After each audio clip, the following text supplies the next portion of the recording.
हजारों को, तो उससे बड़ा कोई बेवकूफ और गधा हो ही नहीं सकता। अब ये गधों का टोला है ना, इनका ख्याल ये है कि ये कोई डिप्लोमेटिक बैग में निकल गया पैसा लेके, कोई कहीं से निकल गया। अच्छा, वो देखते रहते हैं, वो बिल्कुल कुछ नहीं पता मुझे। एक एक चीज के ऊपर उनकी नजर होती है। ये नहीं, कभी कोई सब्जी वाला भी खड़ा होगा बाहर, हो सकता है वो भी आपको किसी एजेंसी का निकले, आईबी का निकले, कोई धोबी होगा। ये जो आपको पता है, ये मैं आपको एक बहुत बड़ा, यहां से पाकिस्तान से एक इस्लामाबाद से एक पकड़ा गया था एक आदमी, समझ नहीं आ रहा था कि वो बंदा राज कैसे भेज रहा है इंडिया। उस बंदे की समझ नहीं आती थी कि वो बंदा इंडिया राज कैसे भेज रहा है। तो आखिर में पता ही चला, ये एक बहुत बड़ा एक वाकया गुजरा पिछले चंद सालों में। पता चला कि वो अपने कपड़े धोबी को दे आता था, धोबी की दुकान पे इस्लामाबाद के अंदर दे आता था, और उसके जो कपड़े होते थे उनकी जेब के अंदर वो पर्चा होता था जिसपे इंफॉर्मेशन होती थी। और फिर कोई आता था और उस धोबी की दुकान से वो जो कपड़े होते थे जो धुलाई वाले, वो उठा के ले जाता था, और उसमें वो पेपर इंफॉर्मेशन होती थी। और आपकी आईएसआई लगी रही पीछे कि यार ये तो ना किसी से मिलता है, ना किसी से हाथ में लाता है, ना कुछ करता है, तो क्या करें। तो थोड़े उन्होंने कहा यार इन्फॉर्मेशन कैसे निकल रही है, ये तो कहीं भी पता चला। वो धोबी की दुकान पे कपड़े देखे, थोड़े दिनों में वो साहब कैच हो गए।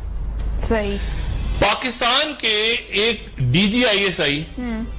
डीजीआईएसआई का जो करीब तरीन जो उनका स्टाफ ऑफिसर, या जो भी आप समझ लें, वो जनाब रॉ के साथ हो गया, मतलब रॉ के साथ चला गया। अब जनाब क्या हुआ कि डीजीआईएसआई को खबर हो गई, डीजीआईएसआई को खबर हो गई कि मेरा जो बंदा है वो बंदा इंडिया के हाथ चला गया जी। अभी वो मुझे डीजीआईएसआई खुद किस्सा सुना रहे हैं, ठीक है ना। वो मुझे कहते, तो मैंने कहा जाने साहब, फिर मैंने कहा आपका बंदा? कहते यार मेरा बिल्कुल साथ बैठने वाला बंदा। मैंने कहा आपने क्या किया, पकड़ के? कहते नहीं पकड़ना क्यों था, हमने फिर उसके थ्रू डिसइंफॉर्मेशन भेजनी शुरू कर दी।